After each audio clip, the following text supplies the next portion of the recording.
Hi hello नमस्कार. तर कशा सगळे. तर आज मी तुम्हाला एका शेतकऱ्यानं ऊस आहे त्याच्याकडे आणि ती एक सिस्टीम त्याची बघूत आपण. एक पाणी देण्यासाठी एकदम सिस्टीम कशी केलेली. चला तर व्हिडिओ कंटिन्यू बघा. हे बघू शकताय एका शेतकऱ्यांनी कसं केलेलं आहे.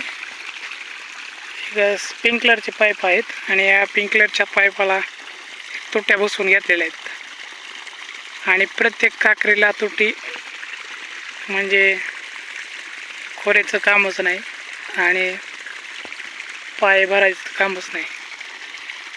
एकदा तुट्या फिरवल्या की एकदम नंबर एक सिस्टीम आहे.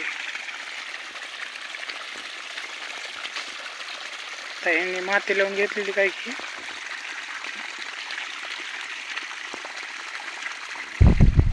तर शेतकरी मित्रांनो सिस्टीम एकदम नंबर एक ही सिस्टीम चांगली आहे.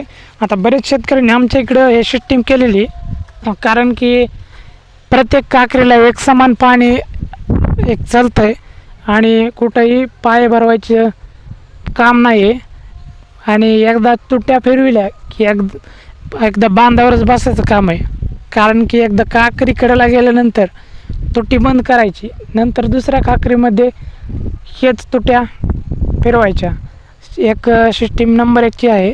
परंतु तुमच्याकडे पाण्याचं प्रमाण कमी असेल तर एक तुम्ही ठिबक करू शकताय. ह्याला खर्च करण्यापेक्षा ठिबक करा.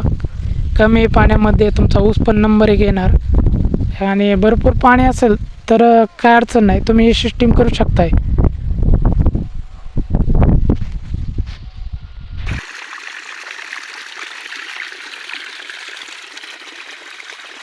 तर प्रत्येक काकरीला तुटी आहे. आता यांचं एक काम तर आपण एक ह्यांच्यात तुट्या मोजून घेऊ. 1 2 3 4 5 6 7 8 9 10.